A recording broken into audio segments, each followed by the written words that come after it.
Muito bem, pessoal. Chegamos a mais uma aula do módulo de História de Mato Grosso, aqui do LAC Concursos. Sou o professor Edenilson Moraes e hoje nós vamos analisar o militarismo no Brasil entre 1964 e 1985 e suas repercussões político-econômicas no estado de Mato Grosso. Então é importante analisar o contexto histórico em que faremos essa abordagem. É o contexto do governo militar.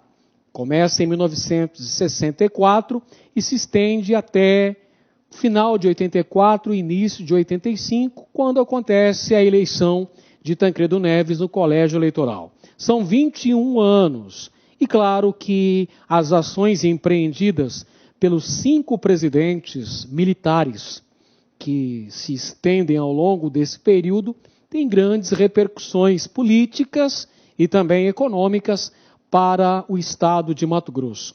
Então são as ações empreendidas entre os governos Costa e Silva, depois começa com Castelo Branco, Costa e Silva, Médici, Geisel e Figueiredo. São esses aspectos que iremos tratar a partir de agora. Vamos então começar pelas características políticas e econômicas do estado de Mato Grosso durante o militarismo. Veja bem, entre características importantes do aspecto político, nós temos uma grande repressão que vai ser empreendida contra os setores de oposição. E isso vai se manifestar especificamente através da censura aos meios de comunicação e através da decretação dos chamados atos institucionais. São 17 ao todo, dentre os quais o mais importante, o mais severo, o mais violento, o que empreende uma ditadura de fato no país, é o AI-5, editado em 13 de dezembro de 1968. Do ponto de vista econômico, nós temos um processo de retomada do desenvolvimento nacional, facilitado pela entrada de capitais estrangeiros e também por um grande arroxo salarial, sentido principalmente pelas classes menos favorecidas da sociedade brasileira. O outro aspecto econômico muito importante é o chamado milagre brasileiro, ou milagre econômico, ocorrido durante o contexto histórico do governo de Médici, Emílio Garrastazu Médici. Temos a fase de um grande crescimento da economia brasileira, quando o país alcança o 8º posto entre as principais economias mundiais. Só que temos também como característica econômica do período da ditadura militar o aumento da dependência externa. Também o crescimento da dívida do Brasil junto aos organismos internacionais, principalmente o FMI e o Banco Mundial. O governo Médici, que é o que nos interessa aqui do ponto de vista econômico para Mato Grosso, faz o lançamento do PIN, Programa de Integração Nacional, que visava integrar a Amazônia ao capitalismo. Então, o presidente Emílio Garrastazu Médici, muito influenciado pela ideologia da segurança nacional, promove essa política, o chamado PIN, que visava ocupar os espaços vazios da Amazônia brasileira. E Mato Grosso vai se inserir nesse sistema. Então, a ideologia defendida pelos militares era a de integrar para não entregar. O que seria isso? Seria promover a colonização do norte de Mato Grosso dentro desse processo de ocupação da Amazônia legal brasileira. Então, a colonização do norte de Mato Grosso é um assunto extremamente importante para analisarmos aqui do ponto de vista político, do ponto de vista demográfico em Mato Grosso. A intenção de promover a colonização de Mato Grosso não era uma novidade, como nós já vimos em aulas anteriores, durante a Era Vargas tivemos o surgimento da Marcha para o Oeste, que visava a construção, a criação, o estabelecimento de uma nova fronteira agrícola para o Brasil, no estado de Mato Grosso. Pois bem, meus amigos, essa política é retomada durante os governos militares. E o discurso era de integrar a Amazônia, promover o povoamento, o desenvolvimento econômico do Mato Grosso, do Acre e de Rondônia. E visava também resolver sérios problemas sociais existentes na região Nordeste e na região Sul do Brasil.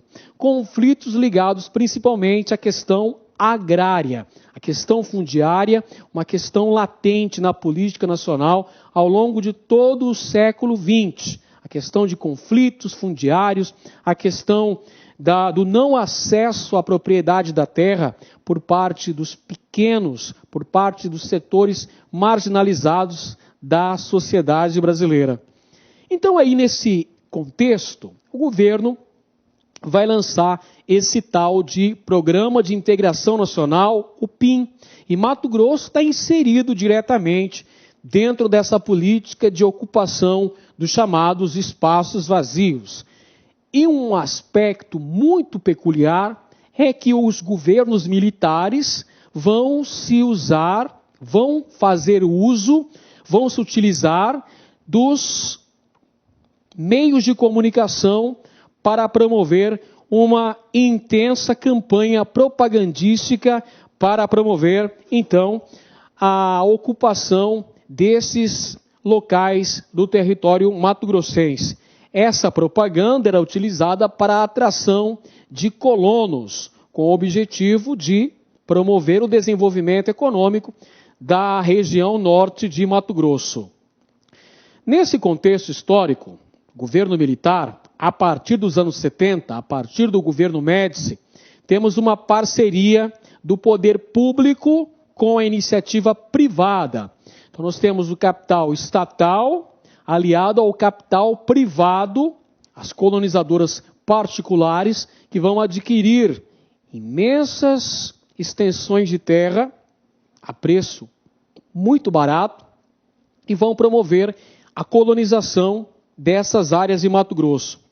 Em 1972, tivemos a criação do Instituto Nacional de Colonização e Reforma Agrária, o INCRA, que promove a venda de terras devolutas, ou seja, terras da União, na região da Amazônia, para as colonizadoras privadas e promove ainda a instalação de projetos agropecuários e de exploração mineral na região. Nessa época são criadas duas importantes superintendências, a SUDAM e a SUDECO.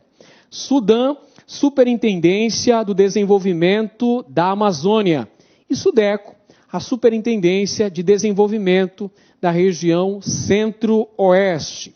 E outro aspecto importante é a construção de importantes rodovias federais em terras mato-grossenses. BR-163, Cuiabá-Santarém, BR-364, Cuiabá-Porto Velho. Claro, como é que você promoveria a instalação desses colonos, principalmente provenientes da região sul do Brasil, sem a construção de grandes eixos ferroviários? Então isso foi de extrema importância para a colonização de Mato Grosso. Temos ainda a criação da CODEMAT, a Companhia de Desenvolvimento do Estado de Mato Grosso, que visava promover um estímulo aos projetos de colonização, criar uma infraestrutura básica e necessária nessas áreas de fronteira, promover o desenvolvimento da economia mato-grossense, bem como promover ainda a integração territorial do Estado de Mato Grosso. Para isso, são feitas várias iniciativas em relação a se atrair muitos colonizadores e colonos para a região do norte mato-grossense. A grande maioria desses colonos que vêm para essa área são provenientes da região sul do Brasil. Então, nesse contexto, nós temos uma preocupação do governo em se promover uma colonização mais sistemática e efetiva dessas áreas do norte de Mato Grossense. São criados vários órgãos importantes, como o INCRA, como superintendências da SUDAM, da SUDECO. É criado aqui internamente em Mato Grosso a CODEMAT. São construídas várias rodovias. Esses eixos rodoviários são importantes para o deslocamento dos colonos que chegavam a Cuiabá e precisavam se dirigir em direção à região norte de Mato Grosso. E a construção desses importantes eixos rodoviários é uma condição fundamental para o desenvolvimento de Mato Grosso nesse contexto histórico. Então, aí, como consequência direta desse processo de colonização, temos o surgimento de cidades ao longo das rodovias, a exemplo de Sorriso, Sinop, Alta Floresta, que ocorrem nesse período histórico. A edificação de cidades planejadas pelas colonizadoras particulares. Por exemplo, Sinop é a sigla da empresa de colonização que adquiriu terras nessa área, Sociedade Imobiliária Noroeste do Paraná. Então, essas colonizadoras privadas vão promover a construção de cidades planejadas, Sorriso, Sinop, Alta Floresta, entre outras tantas. Essas colonizadoras, que por sua vez irão promover a atração de novos moradores através da mídia, uma intensa campanha que vai se valer da propaganda para atrair novos moradores, pessoas interessadas em colonizar, em fazer uma nova vida, em contribuir com seu esforço para a construção de novas cidades. Então, claro que essa mídia, essa propaganda, essa intensa campanha propagandística que vai se alardear principalmente na região sul do Brasil, fazia uma espécie de propaganda enganosa, prometendo fortuna, prometendo condições de enriquecimento que eram inexequíveis, que não eram fáceis de serem realizados. Entretanto, vai se vender a ideia de Mato Grosso como um novo Eldorado, como a nova fronteira agrícola com grandes possibilidades de enriquecimento. E por conta disso, nós temos um grande crescimento populacional de Mato Grosso, isso aí a partir da década de 1970. Nós temos gradativamente um crescimento populacional em Mato Grosso. Esse crescimento vai ter como fatores preponderantes a migração. A migração responde como o principal aspecto que contribui para o crescimento populacional de Mato Grosso. Observemos com atenção este gráfico que apresenta o crescimento populacional de Mato Grosso ao longo da segunda metade do século XX. Veja só. Por volta da década de 70, a população mato-grossense não chegava a 1 milhão de habitantes. Em 1970, a população de Mato Grosso não chegava a 1 milhão de habitantes. Veja que em 1980 já superava 1 milhão de habitantes, a faixa de 1,5 milhão. Na década de 90, no início da década de 90, 1991, a população já superava 2 milhões de habitantes. Em 2000, a população de Mato Grosso estava na casa de 2,5 milhões de habitantes. E 2010, o último censo, aponta para a casa de 3,5 milhões de habitantes, 3,5 milhões habitantes aproximadamente a população mato-grossense. Professor, quais são os fatores preponderantes desse crescimento populacional? Gente, o fator básico que promove esse grande crescimento populacional em Mato Grosso é, sem dúvida, o movimento migratório. Então, são consequências diretas do processo de colonização empreendida a partir dos governos militares, a partir da década de 1970, com esse objetivo de criar uma fronteira agrícola em território mato-grossense. E temos como consequências básicas desse projeto de colonização conflitos com os índios, porque tinha-se a política de ocupação dos espaços vazios. Só que, na verdade, nós sabemos que esses espaços não eram vazios. Esses espaços eram ocupados por várias nações indígenas.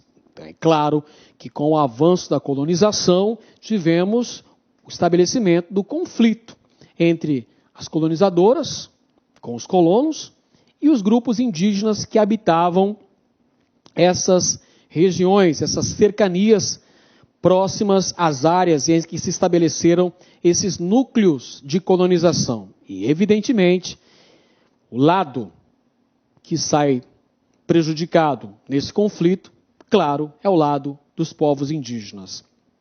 Uma outra consequência nociva desse processo de colonização foi a degradação ambiental, os problemas causados com o avanço da colonização, poluição do solo, poluição dos rios, queimada e outros enormes problemas causados por essa depredação da natureza. Tivemos também a expulsão dos seringueiros e dos pequenos agricultores.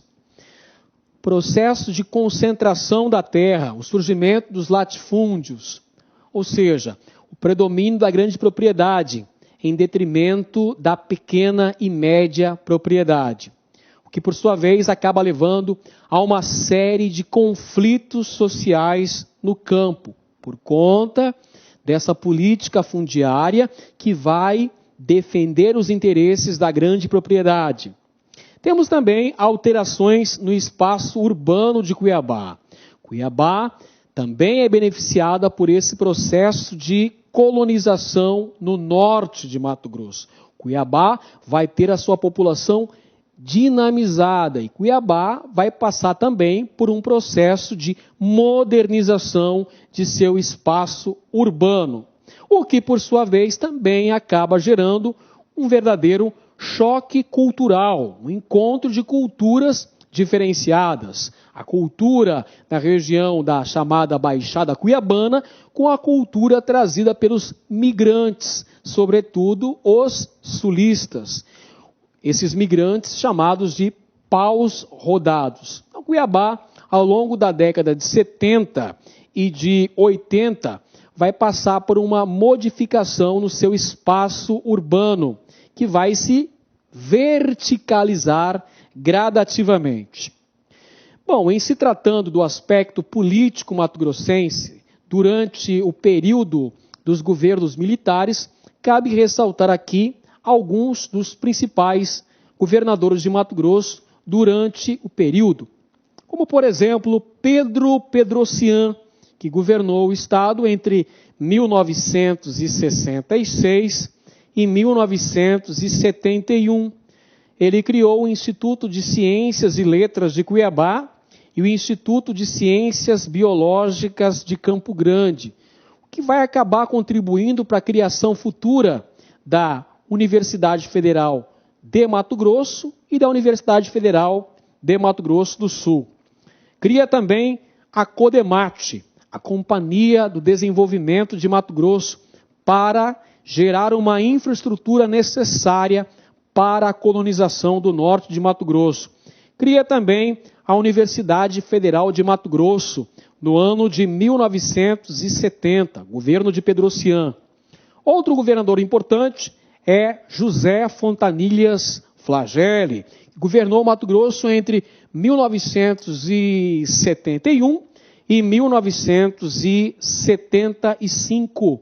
Suas principais preocupações administrativas foram a construção de rodovias vicinais, Cuiabá-Santo Antônio, Paranaíba-Cacilândia, Itaporã-Dourados, além da construção da linha de transmissão Cachoeira Dourada-Cuiabá. porque a questão da eletricidade, a questão da energia elétrica era um problema seríssimo enfrentado pelo estado de Mato Grosso ao longo das décadas de 70, 80 e 90. Esse problema da eletricidade só foi solucionado na segunda metade dos anos 90 em Mato Grosso. E temos também outro empreendimento do governo Fragelli, a construção da Escola Presidente Médici, a maior escola pública, a maior escola estadual de Mato Grosso. E temos ainda a construção do Centro Político Administrativo, o nosso popular CPA, além do estádio que leva o nome do governador, Estádio Governador José Fragelli, o antigo estádio do Verdão, que não existe mais. Aí está na imagem a construção da Escola Presidente Médici, junto à Avenida Mato Grosso, a maior escola estadual do estado de Mato Grosso, a maior escola pública em Mato Grosso. E temos também a construção do Centro Político Administrativo, o CPA, com todas as secretarias, o Palácio Paiaguás e demais órgãos do poder público em esfera estadual. E temos também a construção do estádio Governador Fragelli, o estádio Verdão, que evidentemente foi demolido para a construção da Arena Pantanal, que sediou jogos da Copa do Mundo do Brasil em 2014. Bom, temos ainda o governo de José Garcia Neto, que foi governador de Mato Grosso entre 76 e 79. Ele fundou a Secretaria de Promoção Social, PROSOL, promoveu ainda a pavimentação das estradas Cuiabá-Chapada e Livramento-Poconé, promoveu ainda a construção da rodoviária de Cuiabá, a criação da Fundação Cultural de Mato Grosso e uma outra curiosidade é durante a sua administração que se consolida o processo de divisão do estado de Mato Grosso, no ano de 1977. Garcia Neto, ele renunciou ao cargo de governador para concorrer ao Senado Federal. Entretanto, acabou derrotado. Então aí temos na imagem algumas das obras do governo de Garcia Neto, que tinha Rodrigues Palma, seu genro, como prefeito de Cuiabá. Terminal rodoviário de Cuiabá, nós tivemos a construção. Por falar no governo de Garcia Neto, é neste governo que acontece a divisão do estado de Mato Grosso. A divisão do estado de Mato Grosso e a criação do estado de Mato Grosso do Sul ocorreu através da Lei Complementar número 31, datada de 11 de outubro de 1977. Essa lei foi efetivada em 1º de janeiro de 1979. Vamos ver então quais são as origens históricas desse processo divisionista em Mato Grosso.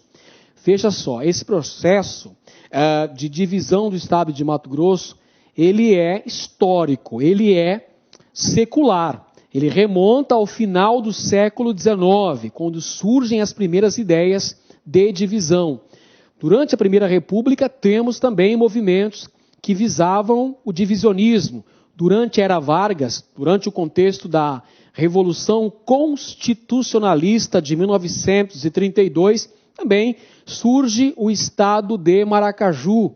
Mais tarde, como desdobramento da Marcha para o Oeste, em 1943, surgiu o território federal de Ponta Porã, que ao final do Estado Novo, em 45, ele voltou, foi reintegrado ao Estado de Mato Grosso pela Constituição de 46. Entretanto, essa ideia visando o divisionismo, visando a criação de uma nova unidade federal nesse território mais ao sul, continuou vivo, através da criação de várias instituições, de vários órgãos políticos e estudantis que desfraudavam a bandeira da divisão do estado de Mato Grosso.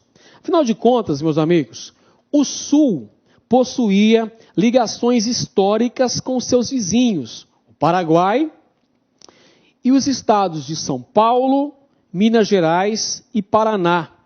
Já a porção norte, onde encontra-se Cuiabá, possuía ligações políticas mais restritas com o Rio de Janeiro. Então nós temos uma diferença política, uma diferença ideológica e até mesmo uma diferença cultural entre as porções norte de Mato Grosso e a porção sul, que eles tinham ligações históricas diferentes.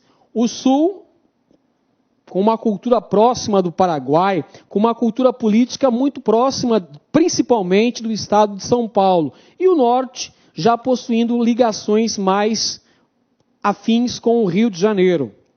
O norte mais ligado ao Rio de Janeiro do que propriamente ao sul do estado de Mato Grosso. Então essas diferenças vão contribuir para que ao longo do século XX, cada vez mais o ideal divisionista crescesse em Mato Grosso. Então nós temos uma rivalidade histórica, inicialmente entre Cuiabá e Corumbá e posteriormente entre Cuiabá e Campo Grande, as duas cidades que vão se rivalizar pelo controle político em Mato Grosso. O Sul vai levantar a ideia de que era a locomotiva do Estado, de que a riqueza gerada por Mato Grosso estava sediada na porção sul, de que eles alimentavam Cuiabá, e de que Cuiabá, por estar muito isolada, não atendia aos interesses da porção sul de Mato Grosso.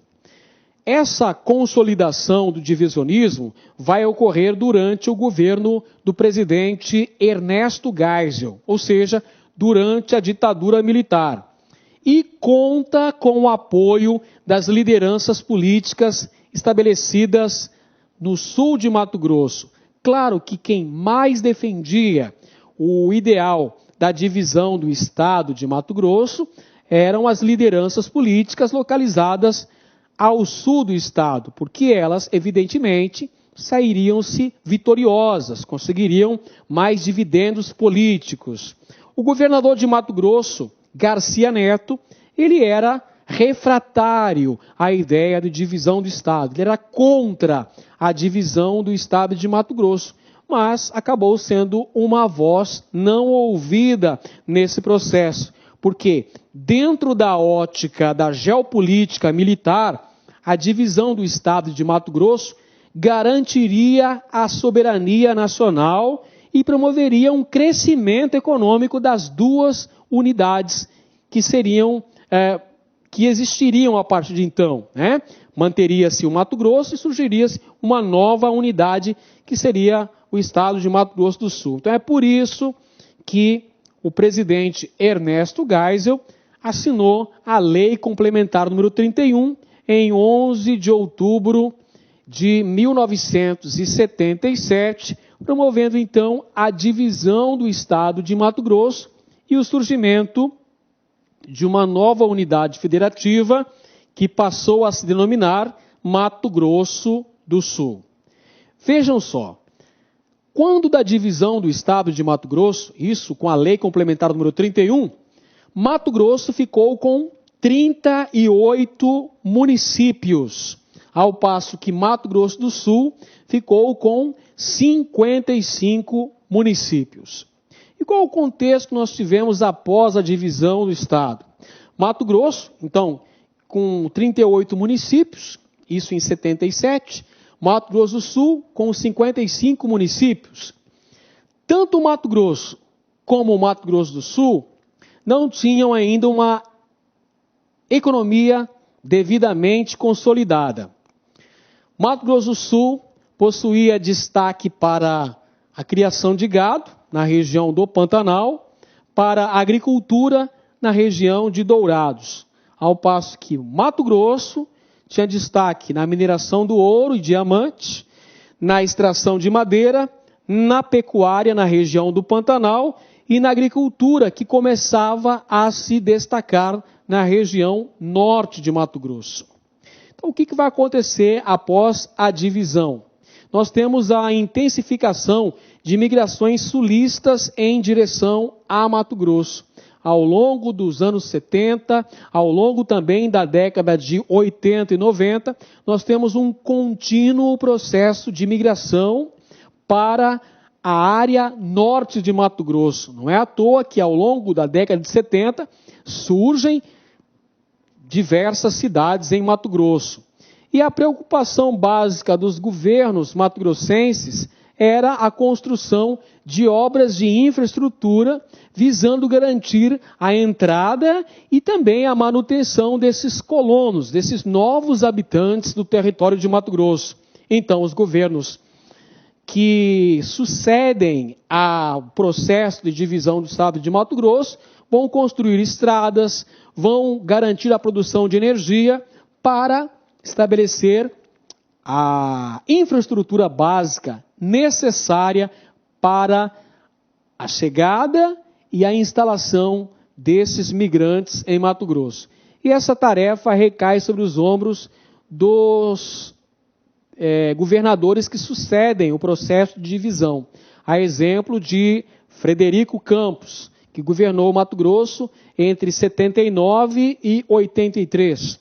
No seu governo foram criados novos municípios em Mato Grosso, tais como Araputanga, Jauru, Rio Branco, Pontes e Lacerda, entre outros. Este governador, Frederico Campos, ele estimula a colonização de Mato Grosso, mediante a construção de estradas, mediante a expansão da rede elétrica em Mato Grosso, mediante condições melhores de abastecimento de água, mediante a construção de moradias populares e ampliação do número de escolas. Claro que isso são aspectos muito importantes. Por quê? Porque Mato Grosso passava por uma etapa de crescimento demográfico. Então, como é que você vai garantir a chegada, garantir a instalação e o bem-estar dessa população que cresce dia após dia? Então precisa construir estrada, precisa produzir energia, necessita basicamente da ampliação do número de escolas. Isso é infraestrutura básica, meus amigos. O primeiro governador eleito após a divisão do estado de Mato Grosso, eleito pelo voto direto, foi Júlio Campos. Veja só, desde 1965 não se realizavam eleições para governadores de estado no Brasil. Essas eleições são realizadas no ano de 1982. Em 15 de novembro de 1982 são realizadas as eleições para governador de estado no Brasil. E aqui em Mato Grosso foi eleito Júlio José de Campos, do PDS, Partido Democrático Social, antiga Arena, o partido de sustentação da ditadura militar, derrotando o Padre Pombo, candidato do PMDB, antigo MDB. Júlio Campos governa Mato Grosso a partir de 15 de março de 1983. É o primeiro governador eleito pelo voto direto após a divisão do Estado. O seu lema era progresso para todos. Governo Júlio Campos, progresso para todos. Faz até um certo plágio do governo JK, do slogan de JK. JK tinha o plano de metas, 50 anos em 5. Júlio Campos dizia 4 anos de governo, 40 anos de progresso. Então o binômio assumido durante a gestão de Julinho estava centrado em estradas e energia. Visavam então o desenvolvimento rodoviário de Mato Grosso e a produção de energia, além da continuidade à política de colonização do norte de Mato Grosso.